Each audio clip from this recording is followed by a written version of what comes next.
तो good afternoon and नमस्कार friends. हम फिर से आ गए हैं आपके लिए एक नया लेसन लेकर। पिछले क्लास में मैंने आपको बताया था कि फिंगर स्टाइल कैसे बजाना है, आपको कैसे प्रैक्टिस करनी है दोनों हाथों से। तो एक बार फिर से मैं आपको रिवीजन करवा देता हूँ कि हमने पिछले क्लास में क्या सीखा था। तो हमने सबसे पहले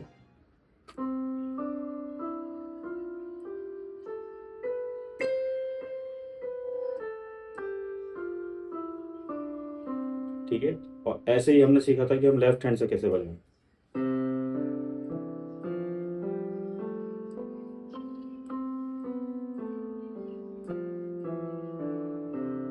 दोनों हाथों से बजाएंगे।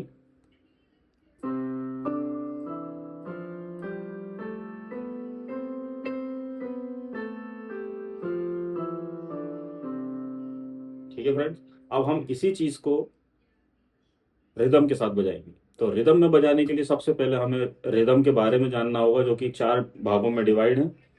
पहला होता है सेमी ब्रीफ, दूसरा होता है मिनिम, तीसरा होता है क्रोशेट और चौथा होता है क्वेवर। अब मैं आपको पहले ताली के साथ समझाऊंगा कि सेमी ब्रीफ क्या होता है। ताली सेम बजेगी, बीट 4/4 की रहेगी, सेम रहती है, लेकिन हमको उसमें गाना चार प्रकार से है। कैसे? ये 4 बीट बज रही है आपके सामने, ठीक है। अब हमको इसको स्वर गाना है। तो सेमी ब्रीफ जो होती है वो फर्स्ट और फर्स्ट काउंट पर ही स्वर गाना होता है। जैसे कि सा रे ग म पा धा नी सा।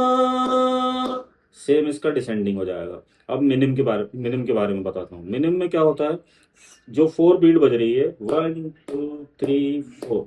अब जो वन स्ट्रोक है उस पर अपने को गाना है, और जो थर्ड स्ट्रोक है उस पर गाना है। तो कैसे हो जाएगा वो, सा रे गा मा पा धा नी सा। ये मिनिम हो गया। अब इसके बाद आता है क्वेवर, सॉरी क्रोशेट। इसके बाद क्रोशेट आता है। तो क्रोशेट में क्या होता है कि हर स्ट्रोक पे अपने को गाना है, हर स्ट्रोक पे नोट्स आएंगे। तो वो कैसे होगा, सा रे गा मा पा धा नी सा। अब आता है क्वेवर। क्वेवर में क्या होता है कि हमको अब हर स्ट्रोक में 2 बार स्वर गाना है, यानी कि ताली बजने पर भी गाना है और ताली छूटने पर भी गाना है। तो वो कैसे हो जाएगा, सा रे गा मा पा धा नी सा नी धा पा मा गा रे सा। ठीक है। अब इसको हम इसके साथ बजा के दिखाते हैं।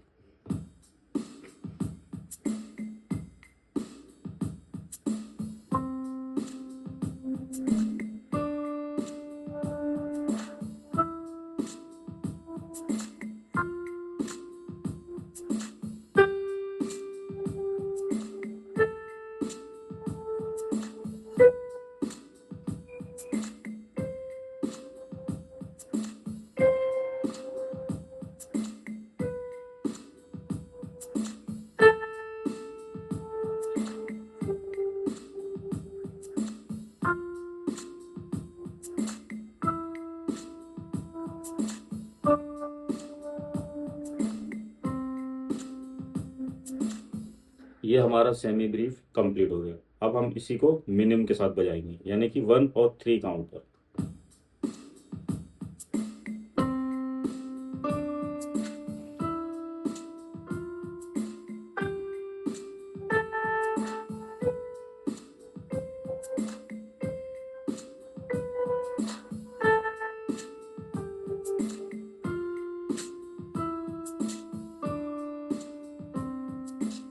ये हमारा मिनिम कंप्लीट हो गया। अब हम इसको क्रोशेट में बजाएंगे, यानी कि हर बीट के साथ।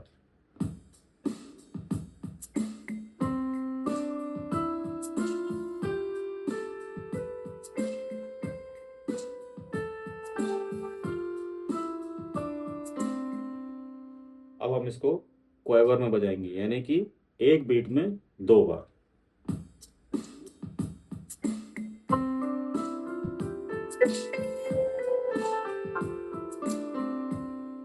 ठीक है। अब इसी चीज को हम दोनों हाथों से बजाएंगे। अब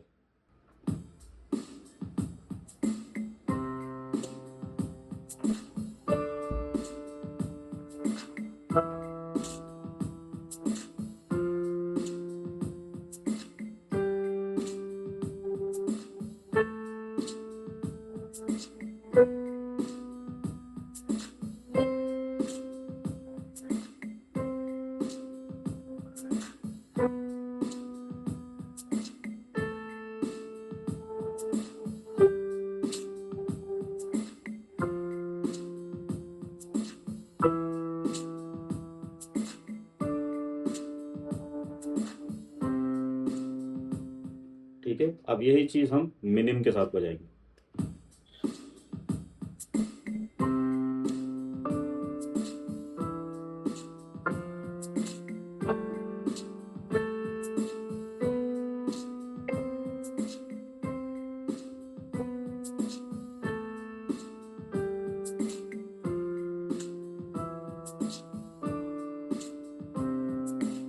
हो गया।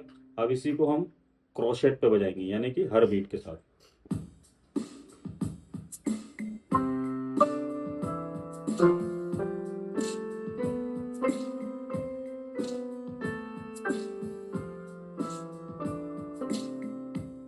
अब यही चीज क्वावर के साथ बजाएंगे, यानी कि एक एक बीट में 2 बार।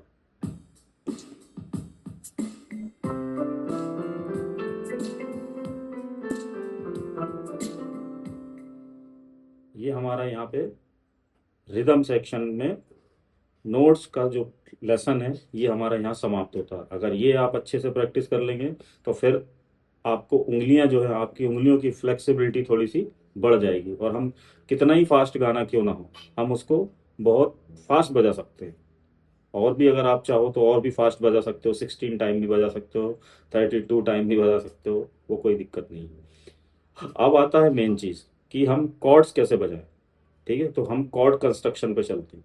तो कॉर्ड कंस्ट्रक्शन क्या है कि सबसे पहले हमें कॉर्ड्स के बारे में जानना।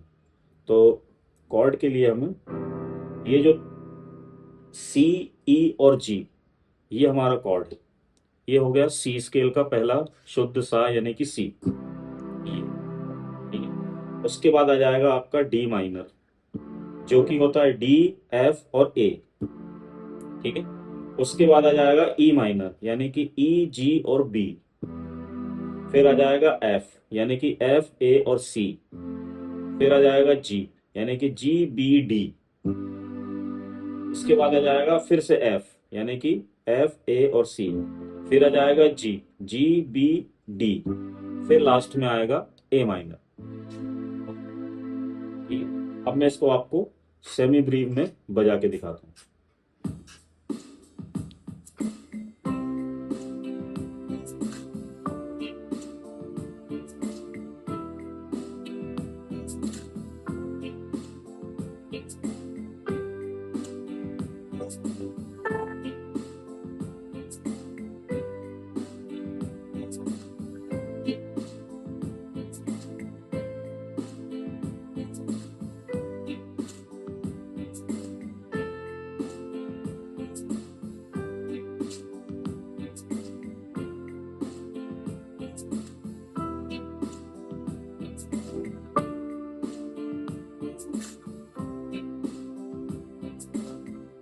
ठीक है, ये हमारा सेमी ब्रीफ कंप्लीट हो गया। अब हम आते हैं मिनिम के ऊपर।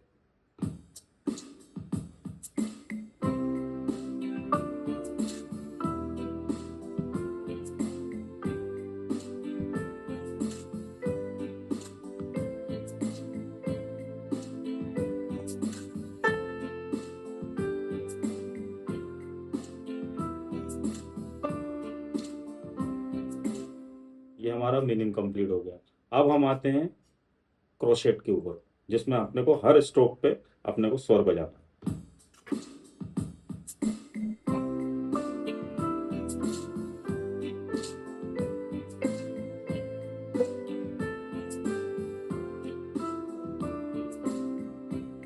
ठीक है, तो दोस्तों आपने देखा कि किस तरीके से आपको रियाज करना है, प्रैक्टिस करना है, और आप अच्छे से रियाज करेंगे तो आप ऑटो रिदम के साथ कोई भी गाने को, फिंगर और कॉर्ड दोनों को एक साथ बिल्कुल अच्छे तरीके से आप बजा सकते हैं। सिर्फ आपकी प्रैक्टिस ही आपको जो है सीखने में मदद कर सकती है। हम तो एक जरिया हैं। तो ध्यान रखिएगा, अपनी प्रैक्टिस करिएगा बराबर, और नमस्कार।